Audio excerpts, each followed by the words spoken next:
Hi everyone, खुलुमबाय लोगोफोर बयनिसिमबो welcome back to माय चेनेल। ओमफ्राय नै दिनै मोनसे गोदान भिडिअ लानानै फैलायबाय आङो। ओमफ्राय नै जों दा मोनसे जायगायाव थांगासिनो आरोना लोगोफोर। जोङो दा बासुगावआव थांगासिनो, माने बाजार एसे फिसा बाजार खालामहैनो थांनो नागिरदों। ओमफ्राय माने जोङो दिनै पिकनिक जानो नागिरदों, ज' फेमिलि पिकनिक। ओमफ्राय बिनि थाखायनो बाजार ओरैनो एसे फिसा खालामहैनो नागिरदों आरो। बा नायलांदो लोगोफोर दिनैनि ब्लग भिडिअखौ।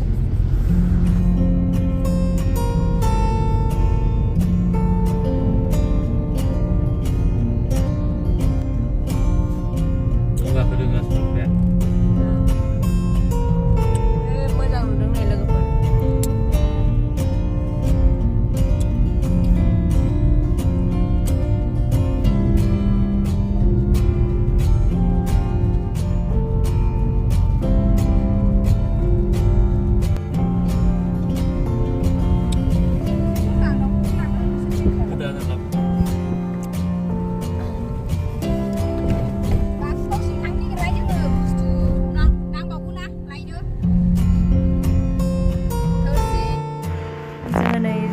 नेथ'नांबाय आरोना दसे, माने ट्रेन फैदोंमोन ओंखायनो गेट बन्द जानानै दङमोन आरो नेथ'नांबाय जोङो। दिनाबो बोथोराबो जि गरम, हाथारला गरमानो।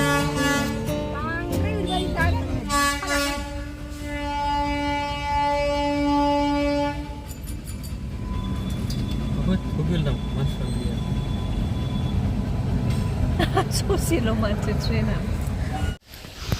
बाजार खालायखांनानै न'आव माने जे जायगायाव जों पिकनिक जागोन बे जायगायाव सफैबाय आरोना जोङो। ओरैबायदि गरम बोथोरानो, ओंखायनो आङो बारा होंगो दोंगो भिडिअखौ खालायनो हायासै। ओमफ्राय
मोनालायबाय नै लोगोफोर, मोनालायबाय आरोना।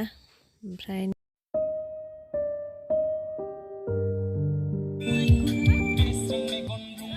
थेलायाव बजाय होजोब्बाय आरोना जोङो। नै थेलाजों लानानै थांसै न'आव जाहैनोसै ओंखामखौ। जाय फाराफारि थिखोजोब्बाय आरोना जोङो।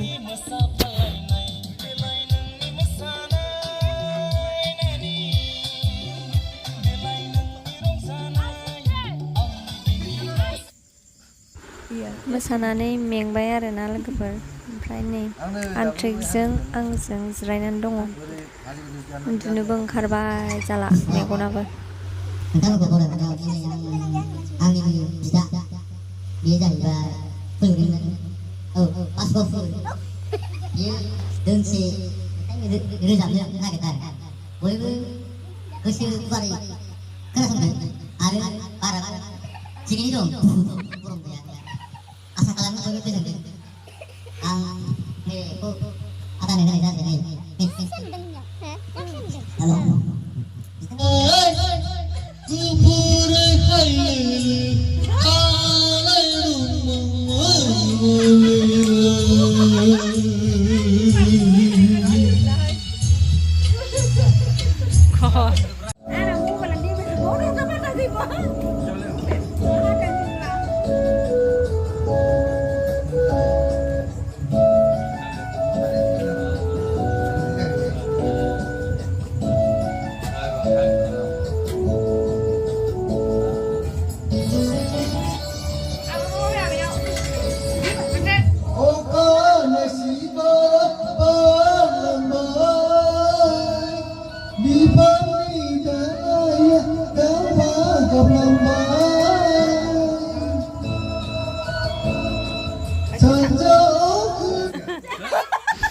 नै लोगोफोर ओंखाम खुरनायाव सोरनिबा मैथा बाथोन गनानै थालांबाय बेयाव।